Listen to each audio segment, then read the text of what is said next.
Donald Trump के 1Hb visa पर लगाए गए प्रतिबंधों के बाद भारत के लिए एक नई खुशखबरी।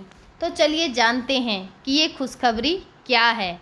यूएई के द्वारा भारतीयों को दिया गया आगमन वीज़ा विस्तार का नया तोहफा।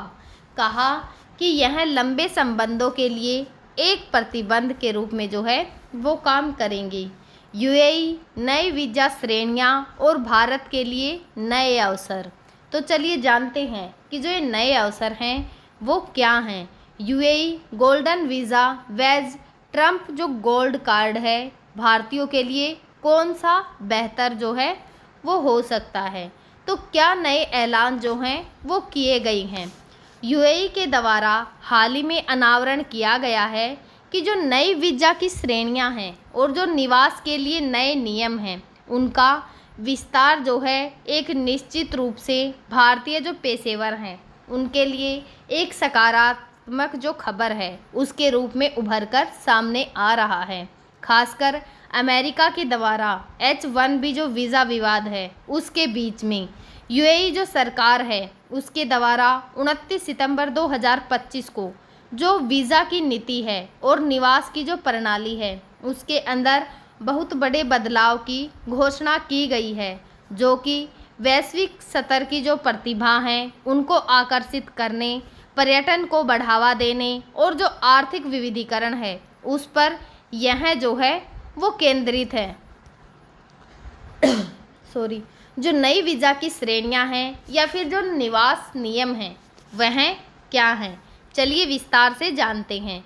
तो जो ग्लोबल टेक टैलेंट वीज़ा है यानी कि जो एआई के विशेषज्ञ हैं, सॉफ्टवेयर डेवलपर्स और जो टेक का प्रोफेशनल है उनके लिए यह एक विशिष्ट मान्यता है और इसे प्राप्त करने के लिए टेक की कंपनी के द्वारा स्पॉन्सर लेटर के साथ में आवेदन किया जा सकता है।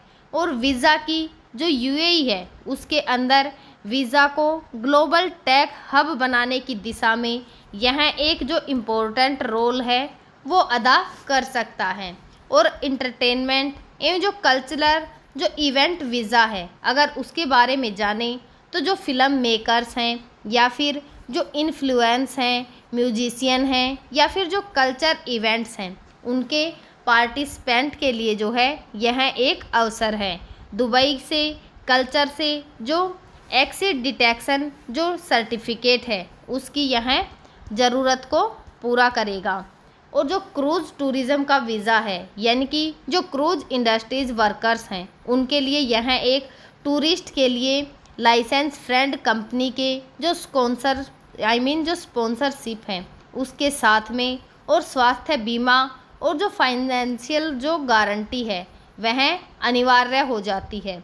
जो इवेंट्स हैं एंड जो कॉन्फ्रेंस वीज़ा है, ग्लोबल इवेंट्स और जो कॉन्फ्रेंस हैं उसमें भाग लेने वाले जो पर्यटक हैं और जो बिजनेस हैं उनको यह बढ़ावा देगा। और इसके लिए जो नई श्रेणियां बनाई गई हैं जैसे कि पहली जो है हेल्थ केयर जो प्रोफेशन है यानी कि 15 से ऊपर जो अनुभव वाले नर्स हैं या फिर डॉक्टर्स हैं उनके लिए पहली श्रेणी को बनाया गया है। दूसरी जो एजुकेटर्स हैं यानी कि जो प्राइवेट स्कूल के टीचर्स हैं, प्रिंसिपल हैं या फिर यूनिवर्सिटी का जो स्टाफ है, दुबई और जो रास अल खैमा है उनके अंदर जो है इनके लिए दूसरा जो श्रेणी है वह बनाई गई है। और तीसरी जो है डिजिटल कंटेंट क्रिएटर्स यानी कि जो इन्फ्लुएंस हैं, जो कि फिल्म मेकर्स हैं या फिर कोई भी जो डिजिटल नोमेड्स हैं उनको इस श्रेणी में रखा गया है। ई स्पोर्ट प्रोफेशंस जो गेम्स हैं या फिर जितनी भी इंडस्ट्रीज़ के एक्सपर्ट हैं यानी कि 25 साल से उम्र जो है उनकी ज़्यादा हो, जो कि दुबई का जो कल्चर है या फिर वहाँ का जो एक्सिड डिटेक्शन है उसके साथ में हो। और जो लग्जरी योट ओनर्स हैं यानी कि 40,000 मीटर से लंबे जो योट्स के मालिक हैं या फिर जो एग्जीक्यूटिव हैं यानी कि जो अबू धाबी हैं उनका गोल्डन क्रेव का जो प्रोग्राम है। और अन्य दबाव जो हैं उन्हें देखें तो जो फैमिली एंड फ्रेंड्स वीज़ा है उसको रेजिडेंट अब इनकम के आधार पर जो है थर्ड डिग्री का जो रिलेटिव्स हैं, जैसे कि जो भाई बहन हुए, चचेरे भाई बहन हुए, उनको स्पॉन्सर जो है वो कर सकते हैं। और जो हार्मेशियन रेसिडेंसी जो परमिट है, जो कि युद्ध हुई, आपदा या फिर अशांति जो प्रभावित देश हैं, यानी कि युद्ध से, आपदा से या फिर किसी भी प्रकार की अशांति से प्रभावित जितने भी देश हैं, उनके लोगों के लिए 1 वर्षीय वीज़ा का जो एक्सटेंशन है वह भी संभव जो है वो हो पाएगा। जो विधवा हैं या फिर जो तलाकशुदा महिलाएं हैं, उनके लिए रेसिडेंसी यानी कि पति की मृत्यु या फिर तलाक होने के 6 महीने के अंदर अगर आवेदन करती हैं तो उन्हें जो है वो विशेष शर्तों के साथ उनके लिए कुछ नियम लागू किए जाएंगे। और जो ये बदलाव है वह फेडरल अथॉरिटी फॉर आइडेंटिटी जो सिटीजनशिप है या फिर कस्टम एंड पोर्ट सिक्योरिटी यानी कि जो ICP है, उनके द्वारा यह लागू किए गए हैं, जो कि आवेदन को तेज़ी से प्रोसेस करने पर फोकस कर रहे हैं। और जो अमेरिका के राष्ट्रपति डोनाल्ड ट्रंप हैं, जिनके द्वारा H1B जो विवाद है उसके बीच में भारतीयों के लिए यह एक अच्छी खबर जो है वो क्यों है, यानी कि कैसे यह एक अच्छी खबर जो है वो साबित हो सकती है।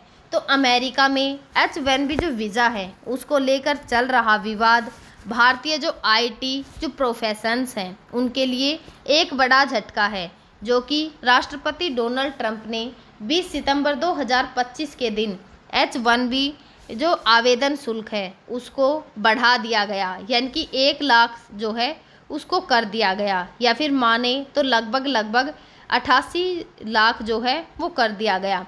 और उसे जो है बढ़ा दिया गया है, जो कि पहले जो है 1500 से $2500 था। यह बदलाव नए जो लॉटरी साइकिल है उसके अंदर लागू इसको किया गया है, जिससे कि जो कंपनियां हैं जैसे कि जो TCS है या फिर इन्फोएस है, वाइप्रो है, विदेशी टैलेंट को हायर करने से जो है हिचकिचा रही है। और 2022 और 23 में जारी किया गया कि 4 लाख जो H1B वीज़ा हैं उनके अंदर 72% भारतीयों को जो है मिले थे। मुख्यतः जो IT हैं, इंजीनियर हैं या फिर जो हेल्थ केयर हैं, उनके अंदर भारत सरकार के द्वारा इसे हार्मेटेरियन जो कॉन्सिक वेज हैं वह बताया गया, क्योंकि इससे जो परिवार हैं उनका विघटन होता है। जो सर्विस एक्सपोर्टल हैं यानी कि 2 करोड़ लाख रुपए तक, और जो रेमिटेंस है जो कि 1 लाख करोड़ प्लस तक जो है वो प्रभावित कर सकता है। तो ऐसे में जो UAE है एक आकर्षक विकल्प जो है वो बन रहा है। भारतीयों की जो बड़ी मौजूदगी को देखें तो UAE के अंदर 35 लाख प्लस भारतीय रहते हैं, यानी कि 35,000 से ज़्यादा भारतीय UAE के अंदर रहते हैं। उसकी कुल आबादी का 30%, जो कि पहले से ही हेल्थ केयर, एजुकेशन, IT या फिर जो टूरिज़्म है उसके अंदर सक्रिय हैं। और 2024 में 78 लाख भारतीय पर्यटक UAE जो हैं वो गए थे। और अगर बात करें कि जो कम प्रतिबंध, ज़्यादा स्थिरता, जो गोल्डन वीज़ा के स्पॉन्सरशिप फ्री हैं उनके लिए टैक्स फ्री सैलरी, यानी कि अमेरिका के जो 30 से 40% का टैक्स है उसके मुकाबले, और जो फैमिली का स्पॉन्सरशिप है वो आसान होगा। ई स्पोर्ट और जो डिजिटल कंटेंट जैसी जो श्रेणियां हैं, यानी कि जो युवा भारतीय टैलेंट है जैसे कि जो गेमर्स हैं या फिर जो इन्फ्लुएंस हैं, उनको यह सूट करेगा। और जो आर्थिक अवसर हैं कि UAE का जो गेम मार्केट है वह 1.8 बिलियन जो डॉलर है उसका है। जो टूरिज़्म है वह 1.2 बिलियन डॉलर का है। और सऊदी अरब और जो कतर हैं, दोनों ही अन्य जो गल्फ़ देश जो हैं समान नीतियां अपना रहे हैं, लेकिन UAE की जो प्रक्रिया है वो सबसे तेज़ है, यानी कि उनकी यहाँ रिपोर्ट 2 से 4 हफ्तों के बीच में ही आ गई है। जो ट्रांजिशन है वह आसान हो जाएगा कि जो दुबई हब जो है एयरपोर्ट से जो US की कनेक्टिविटी है उसको यहाँ इफ़ेक्ट करेगा, लेकिन अब जो भारतीय प्रोफेशंस हैं उनके लिए यूएई को लॉन्ग टर्म बेस जो है वो बनाया जा सकता है। तो हम जो है आगे भी आप सभी के साथ इसी प्रकार से जो करंट की इम्पोर्टेंट न्यूज़ होंगी उनको शेयर करते रहेंगे। तब तक आप पढ़ते रहिए, खुश रहिए। Thank you.